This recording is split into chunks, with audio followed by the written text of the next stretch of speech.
ప్రభు పేర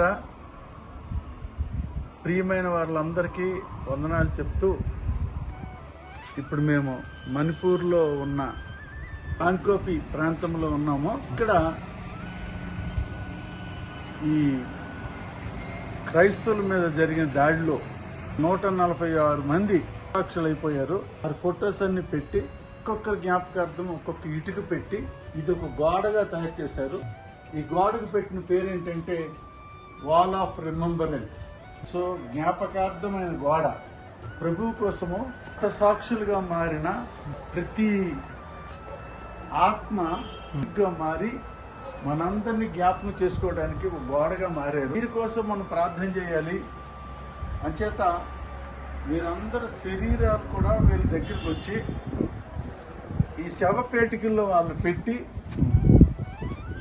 మరి ఒక గొప్ప పండుగ జరపాలని అనుకుంటున్నారు. ఇంకా 6,000 మంది అసలు కనబడటమే లేదంట. వాళ్ళ శవాలు ఎక్కడున్నాయో తెలియట్లేదంట.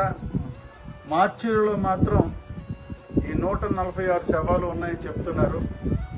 ఈ శవాలు ప్రభుత్వం మరలా వీరికి అప్పగించి క్రైస్తవుల సాంప్రదాయం ప్రకారం భూస్థాపన చేసి దేవుని మహిమార్థమై దేవుని కోసం హతసాక్షులుగా మారిన వీళ్ళని దేవుడు దీవించాలని, ఇలాగ ప్రభు కోసం ప్రాణాలు అర్పించుకున్న వారు సంఘంలో లేపడాలని, దేవుడు వీరి కోసం ప్రార్థన చేసిన వారిని దీవించాలని, ఆశీర్వదించాలని కోరుతూ, మరి ఈ అవకాశం ఇచ్చిన యేసయ్యకు ఈ స్థలానికి వచ్చి మీ అందరికీ చూపిస్తున్న మనందరికి కూడా దేవుడు దీవించాలని, ఆశీర్వదించాలని వేడుకుంటూ మరి ఈ వీడియో ముగిస్తున్నాము. మీ అందరికీ ప్రభు పేరు వందనాలు. Praise lord. హల్లెలూయా. ఆమేన్. ఆమేన్.